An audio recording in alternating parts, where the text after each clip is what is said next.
चलिए आज हम लोग देखेंगे 10th क्लास का बायोलॉजी चैप्टर नंबर 1 जिसका नाम है जैव प्रक्रम। क्या नाम है इसका? जैव प्रक्रम। सबसे पहले समझेंगे कि जैव प्रक्रम क्या है। यहां दिखाई दे रहा है ना? समझेंगे हम लोग जैव प्रक्रम। जैव प्लस प्रक्रम यानी कि जैव मतलब क्या होता है? जीवन। अब प्रक्रम के मतलब क्या होता है? अनुक्रिया, यानी कि उस पर क्रिया करना। समझ रहे हैं बात? तो जीवों के अनुक्रिया को हम लोग क्या कहते हैं? जैव प्रक्रम।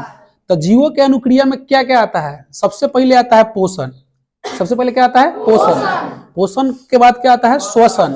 श्वसन के बाद क्या आता है? उत्सर्जन। उत्सर्जन के बाद क्या होता है? परिवहन।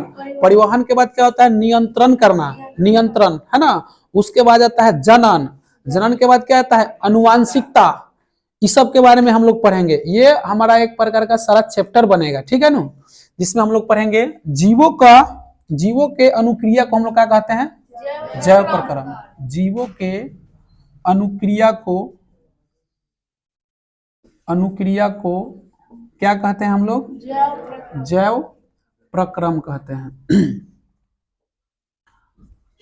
अब जैव प्रक्रम में क्या क्या आ जाता है? जैसे सबसे पहले आ जाएगा पोषण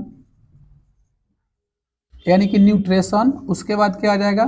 श्वसन आ जाएगा, उत्सर्जन आ जाएगा, परिवहन, उसके बाद आ जाएगा नियंत्रण, उसके बाद आ जाएगा जनन, उसके बाद हो जाएगा अनुवांशिकता,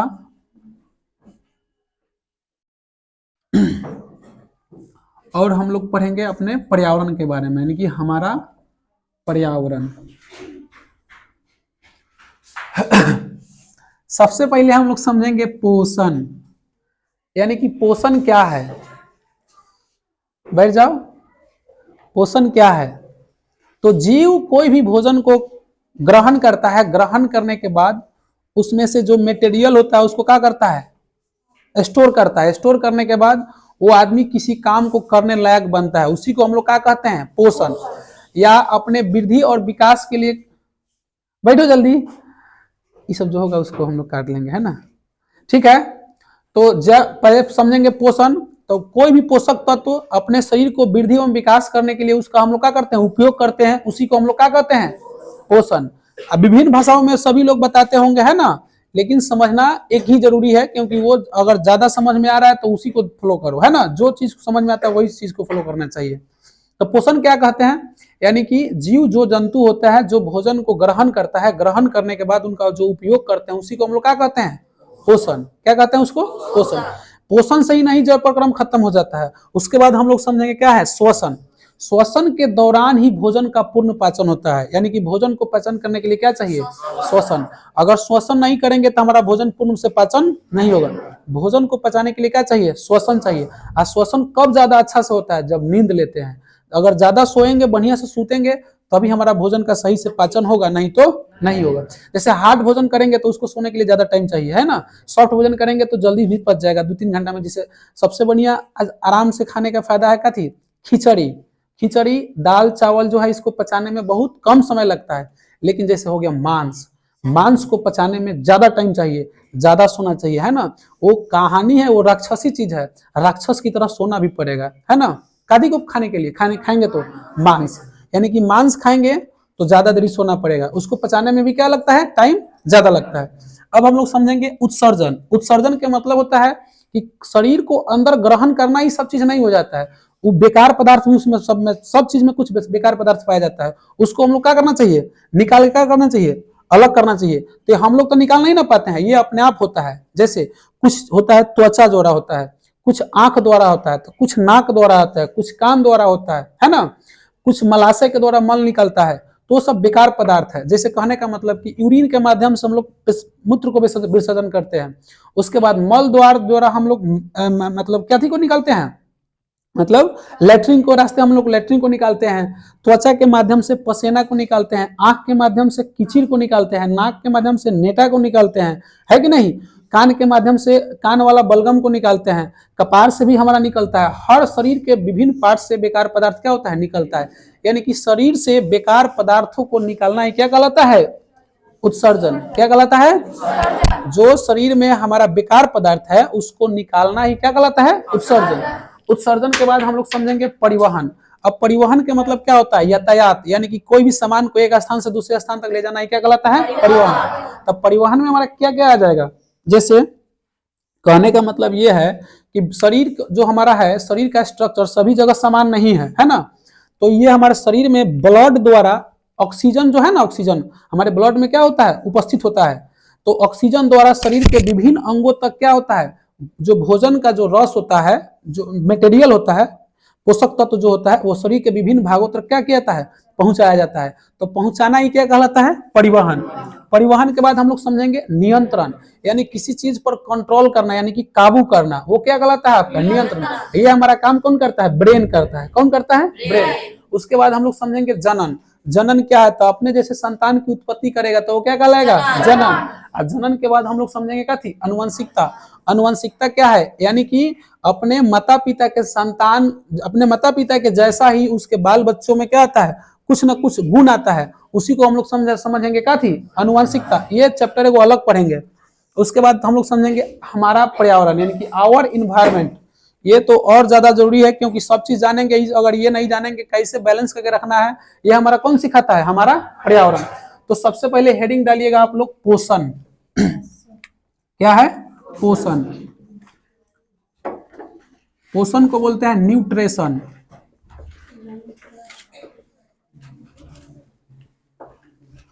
पूछा जाएगा कि पोषण क्या है, कोई बता सकता है इसमें से, कौन बताएगा, हाँ ठीक है बताओ। किसी भी कार्य करने के लिए हमारे मतलब शरीर में पोषण की आवश्यकता होती है, उसी को हम लोग पोषण कहते हैं।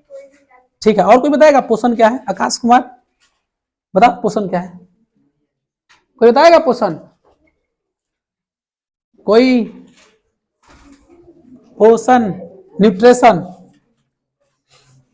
प्रिया कुमारी खड़ा होको, पोषण याद नहीं है, बैठ जा। पोषण क्या बताएगा, कोई नहीं बताएगा, हिमांशु कुमार बताएगी, है खड़ा हो।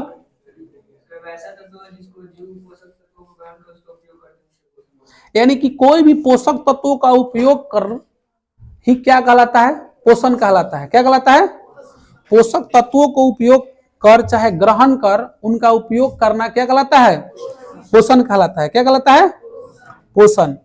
तो पोषण में कौन कौन से पोषक पदार्थ आएगा, कौन बता सकता है इसमें, हाँ हाँ, विटामिन और खनिज भी आ जाएगा ना। 5 तत्व मुख्य रूप से होता है।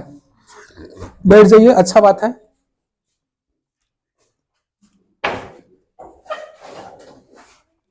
चलिए तो हम लोग समझेंगे पोषण।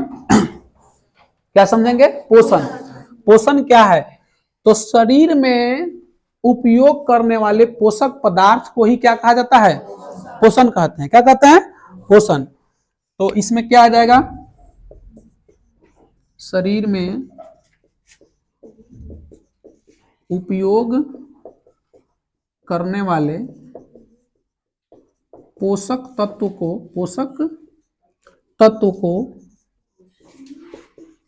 क्या कहते हैं, पोषण कहते हैं। अच्छा, पोषक तत्व क्या हो सकता है, तो पोषक तत्व हो सकता है, क्या क्या हो सकता है, जैसे नंबर 1 मान के चलो कि सबसे ज्यादा जरूरी तक क्या है हमारा, कार्बोहाइड्रेट जरूरी है, सबसे ज्यादा जरूरी है। अगर ये नहीं रहेगा ना तो गरीब मध्यम किस्म का आदमी जी नहीं सकता है इसके बिना, कार्बोहाइड्रेट। दूसरा क्या चाहिए हमको, वसा। तीसरा क्या चाहिए, प्रोटीन। चौथा हमको क्या चाहिए, विटामिन। पांचवा हमको क्या चाहिए, जिसको बोलते हैं खनिज लवण, है ना। अब पूछा जाए कि जल बताइए पोषक तत्व है कि नहीं, तो क्या कहिएगा, नहीं, जल हमारा पोषक तत्व नहीं है। जल हमको पोषण में क्या करता है, सहायता करता है, केवल सहायता प्रदान करता है। उससे हमको एनर्जी नहीं मिलता है, तो जल को पोषक तत्व में शामिल नहीं किया गया है। अब पोषण में हम लोग समझेंगे सबसे पहले कि पोषण में समझेंगे कि पोषण में सजीव क्या है और निर्जीव क्या है। इसे सजीव समझेंगे और निर्जीव। तो सजीव क्या होता है, लिविंग और नॉन लिविंग, सजीव और निर्जीव। यानी कि सजीव क्या होता है और निर्जीव क्या होता है। तो सजीव तो एकदम आसान है, जिसमें जीवन पाया जाता है उसे हम लोग क्या कहते हैं, सजीव। और जिसमें जीवन नहीं पाया जाता उसे क्या कहते हैं। क्या हम लोग सजीव है कि नहीं। सजीव का लक्षण सुनिए, जो चल सकता है, जो खा सकता है, जो दौड़ सकता है, जो वृद्धि कर सकता है, जो सांस ले सकता है, लेटरिन कर सकता है, वो सब क्या है, सजीव। अगर ये सब चीज विपरीत हो जाएगा तो क्या हो जाएगा, निर्जीव। जैसे पूछा जाएगा कि पत्थर क्या है, सजीव है कि निर्जीव। कंकर, दीवार, टेबल, बेंच, कुर्सी सब कहती है, तो हमारा सजीव में आ जाएगा। जिससे हम लोग आ जाएंगे एनिमल के अंतर्गत आते हैं, एनिमल, ह्यूमन, है ना। अगर पूछा जाए कि पत्थर, स्टोन, पत्थर क्या हो सकता है, बेंच, है ना, ब्रिक्स, ये सब क्या हो सकता है, ये सब क्या हो सकता है, निर्जीव। यानी कि जानवर और मनुष्य क्या है, सजीव है। पेड़ पौधा भी क्या है, सजीव है। जैसे प्लांट्स क्या हो जाएगा, प्लांट्स। यानी कि पेड़ पौधा क्या हो जाएगा हमारा, सजीव। तो सजीव और निर्जीव को समझने में कोई दिक्कत नहीं ना है। अब हम लोग समझेंगे कि पोषण में कौन कौन प्रकार के होता है। तो पोषण के प्रकार हम लोग समझेंगे, पोषण के प्रकार, टाइप्स ऑफ न्यूट्रिशन। तो पोषण कई प्रकार के हम लोग पढ़ेंगे। सबसे पहले हम लोग समझेंगे स्वपोषण, स्वपोषण, और उसके बाद हम लोग समझेंगे परपोषण, परपोषण। अब सुनिए, परपोषण का दूसरा नाम है विषम पोषी, विषम पोषी। स्वपोषण के मतलब क्या होता है, जो जंतु अपना भोजन स्वयं निर्माण करता है उसे हम लोग क्या कहते हैं, स्वयं पोषण। और जो दूसरे के ऊपर डिपेंडेंट होता है उसे हम लोग क्या कहते हैं। तो बताइए, हम लोग सेल्फ डिपेंडेंट है कि किसी के ऊपर डिपेंडेंट है। हम लोग को चाहिए पालक, हम लोग को चाहिए सेव, हमनी के चाहिए अंगूर, है ना, हमनी के चाहिए मांस, गाय, है ना। तो ये सब कहां से आएगा बताओ, दूसरे चीज से ना आएगा, है कि नहीं। तो भोजन का अगर पूछा जाए कि मुख्य स्रोत क्या है, तो क्या बताएंगे हम लोग, पौधा। पूछा जाए कि भोजन का मुख्य स्रोत क्या है, पौधा। पौधा से ही सारा भोजन प्राप्त किया जाता है, बिना पौधा के कोई भोजन नहीं मिलता है। समझ रहे हैं कि नहीं बात। तो स्वपोषण, जो भोजन अपना स्वयं बनाता है ना, जो जीव अपना भोजन स्वयं निर्माण करता है ना, स्वयं निर्माण करता है। जैसे एग्जाम्पल में आ जाएगा हरे पेड़ पौधे, नहीं, हरे पेड़ पौधे। एक और नाम होता है जिसका नाम है नील हरित शैवाल, नील हरित शैवाल। अब देखिए, परपोषण मतलब क्या हो जाएगा यानी कि वे पोषण जिसमें जीव दूसरे के ऊपर डिपेंडेंट होता है। ये सेल्फ डिपेंडेंट है, ये दूसरे के ऊपर निर्भर है। यानी कि दूसरा कोई देगा तभी ये खा सकता है, नहीं तो नहीं खा सकता। तो उसे हम लोग क्या कहते हैं, तो जो दूसरे पर निर्भर होता है, जो पोषण के लिए किस पर होता है, दूसरे पर निर्भर होता है, उसे हम लोग क्या कहते हैं, परपोषण। अच्छा, परपोषण के कितने पार्ट्स है। अगर पूछा जाए कि बताइए ह्यूमन जो है, मनुष्य, ये स्वयं पोषी है कि परपोषी है। एनिमल, जानवर, हमनी के सब पूरा दूसरे पर निर्भर रहते हैं, ठीक है ना। अगर इसके बारे में पूछा जाए तो इसके बारे में कितने पार्ट्स में पढ़ना है हम लोग को, 3 पार्ट्स। एगो पढ़ना है परपोषी में, क्या पढ़ना है बताओ, किसी को पता ही है, मृत पोषण। क्या पढ़ना है, दूसरा पढ़ना है परजीवी पोषण, परजीवी पोषण। और तीसरा कभी पढ़ना है प्राणी संपोषण, है ना, प्राणी सम पोषण। अब देखिए मृत पोषण क्या होता है, चाहे मृत जीवी इसको बोल सकते हैं, यानी कि जो जीव जंतु सड़े गले हुए चीजों को खाकर अपना पोषण करता है उसको हम लोग क्या कहेंगे, मृत पोषी। जैसे में इसमें क्या क्या आ सकता है, कुत्ता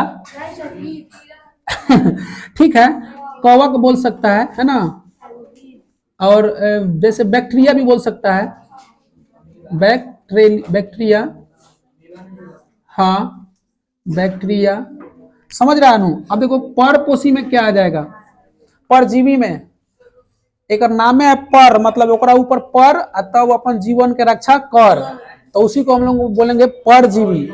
जैसे हमने के माथा कपार पर जैसे नहीं, मतलब शरीर के कोई पार्ट्स पर मच्छर आता है, थोड़ा देर के लिए बैठ जाता है, बैठ के क्या हो जाता है, काट के क्या हो जाता है, भाग जाता है, क्या वो परमानेंट के लिए रहता है?